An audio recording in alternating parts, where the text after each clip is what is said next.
Hello, it is Mrs. Rear. My read aloud today is all about the board game Monopoly. This is a Stranger Things version my husband and I got last fall to play around Halloween time. I think you'll enjoy this, especially if you're a fan of the board game, and I encourage you to maybe spend some time and actually play the board game if you have it at home after you listen to this read aloud. So this is called Pass Go and Collect $200. The real story of how Monopoly was invented. This story was written by Tanya Lee Stone and illustrated by Steven Salerno.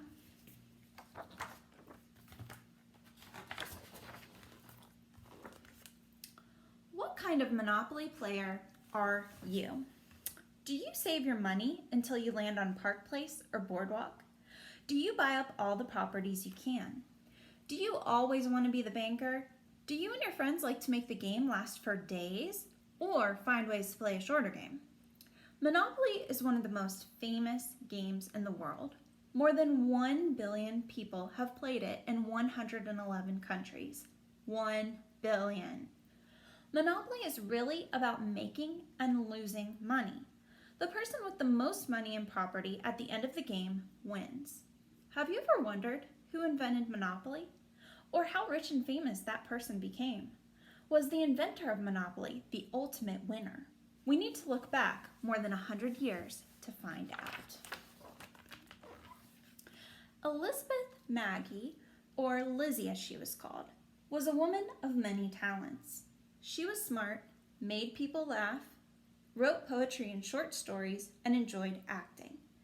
Sometimes Lizzie would dress in a costume, knock on her own door, and trick her husband into thinking she was someone else.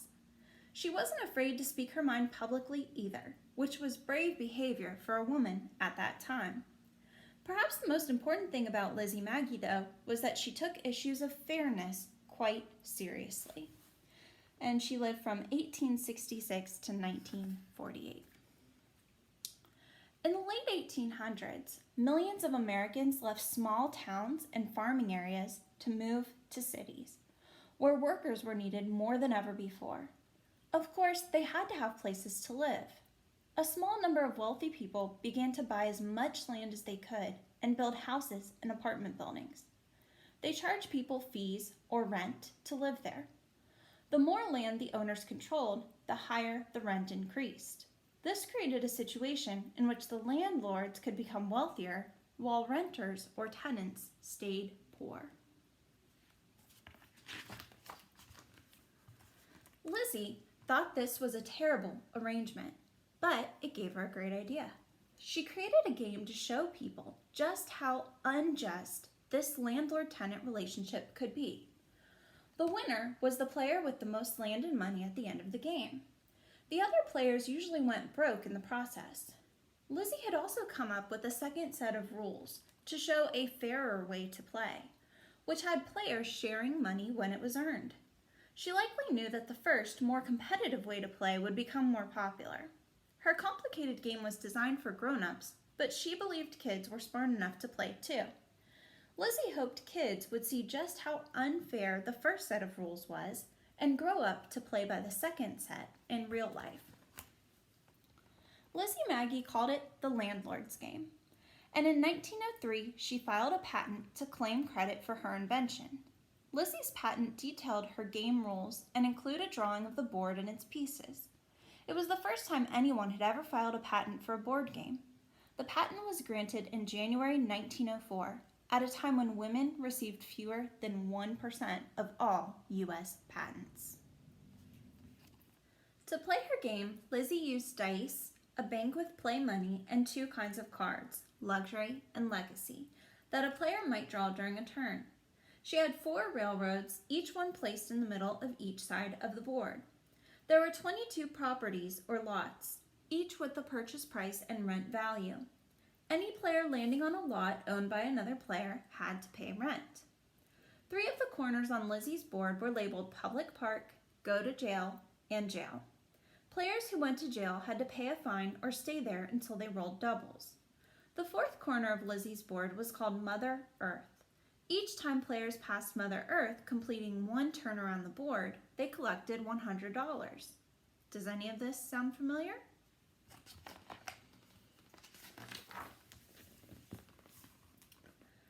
Maggie kept improving her game, designing a new board in 1906.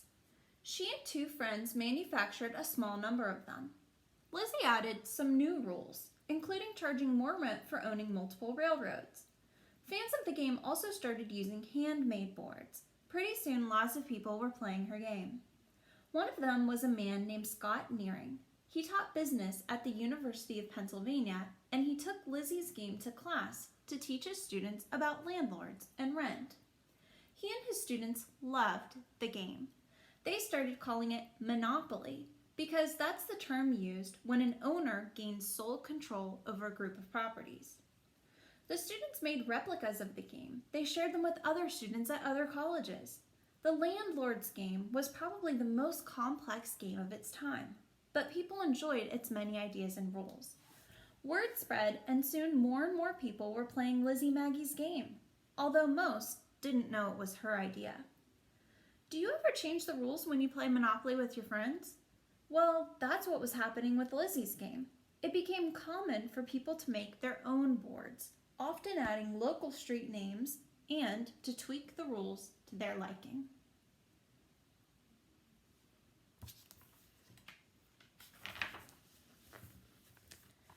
In 1909, Lizzie Maggie showed her game board to George Parker.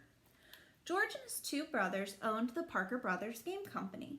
They admired her game, but they thought it was too challenging and too educational. They turned her down. She made more changes and tried to sell her game to Parker Brothers again, but they still weren't interested. In 1924, Lizzie renewed her patent. This time, she added a rule that allowed a player who owned all railroads or utilities to double the rent. And her improvements rule allowed players to add houses to their property, increasing the rent.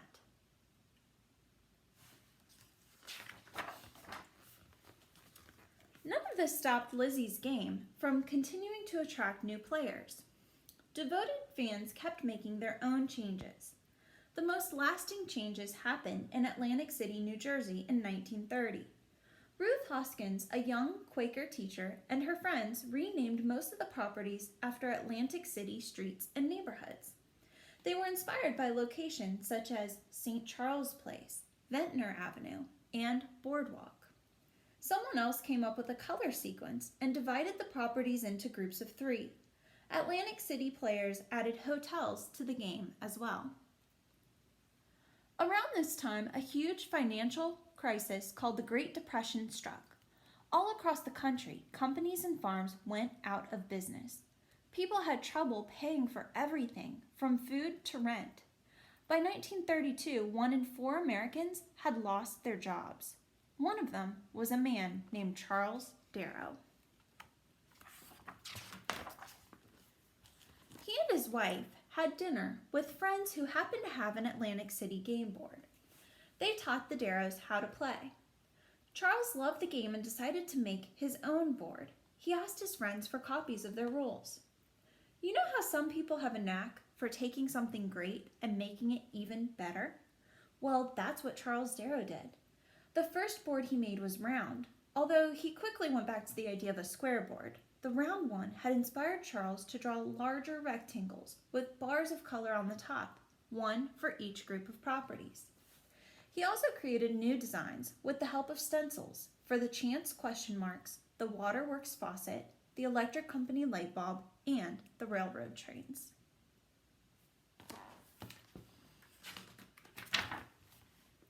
Here was another big change.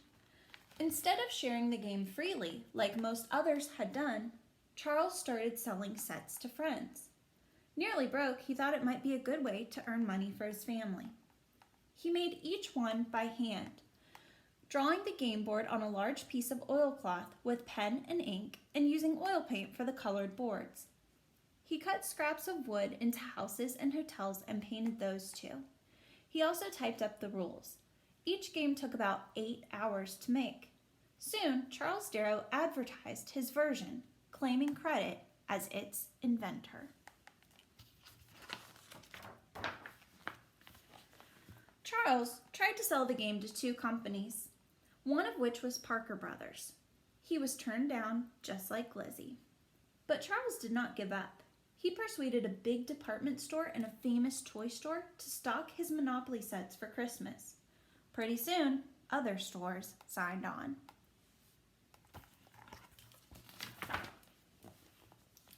Parker's brothers heard that Charles Darrow's Monopoly game was quickly becoming a big hit. It was selling so well that the no Parker brothers had given him before was about to turn into a yes. Charles signed a contract with Parker brothers that included naming him as the game's inventor. Uh-oh, trouble? You know that Charles didn't invent Monopoly. Lizzie Magie did. You also know that others made changes to her game as it was passed from community to community across the country. But Charles Darrow's round of changes, his success in selling it, and a new attitude at Parker Brothers finally made the company give Monopoly a chance. To protect anyone from copying it, Parker Brothers needed a patent. Can you guess what happened next? Parker Brothers discovered Lizzie Magie's patent. George Parker then remembered Lizzie trying to sell him her game years before.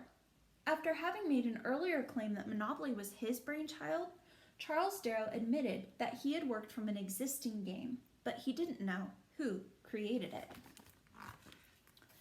I'm the inventor. I'm the inventor. Chance, invent popular game, become millionaire. Parker Brothers had a big problem. The company needed to own Lizzie's patent to be able to sell Monopoly. In November 1935, George Parker traveled by train to Lizzie's home to talk with her. He offered her $500, the equivalent of $9,000 today, and he promised to publish her original Landlord's game, as well as 2 other games she also invented. Lizzie Magie agreed, and on the last day of December, more than 30 years after she first invented the board game, Parker Brothers owned all the right to Monopoly. Charles Darrow was about to become a millionaire. But wait, what about Lizzie? Charles was going to make millions, and she was getting only $500? The whole reason she invented the Landlord's game was to show how unfair money issues can become when someone takes sole control over a property. At first, Lizzie Magie was content with the deal she struck because her ideas would finally reach a big audience. But she didn't stay content. When Lizzie saw Monopoly for sale in 1936, with Charles Darrow named as its inventor, she was shocked and furious. And she wasn't the only one. Many of the players who added to the game before Charles came along were also upset. Lizzie Magie didn't hesitate to talk to reporters at the Washington Post.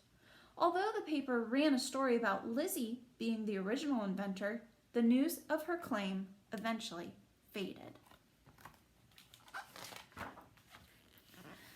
Today, we know that without Lizzie Magie, there likely never would have been a game called Monopoly for us to play and love. Her initial idea is the heart of the game. And without Charles Darrow, Monopoly might not have become America's favorite board game. All the other folks who added their ideas along the way helped make it great too. So, who wins in this story? What do you think? Did Lizzie Magie make a wrong move? Did Charles Darrow? How would you have played it? In any case, there's no doubt that millions of people all over the world adore Monopoly. I hope you enjoyed this story, and I hope you are able to find some time to go out and play some Monopoly yourself. Thanks for listening.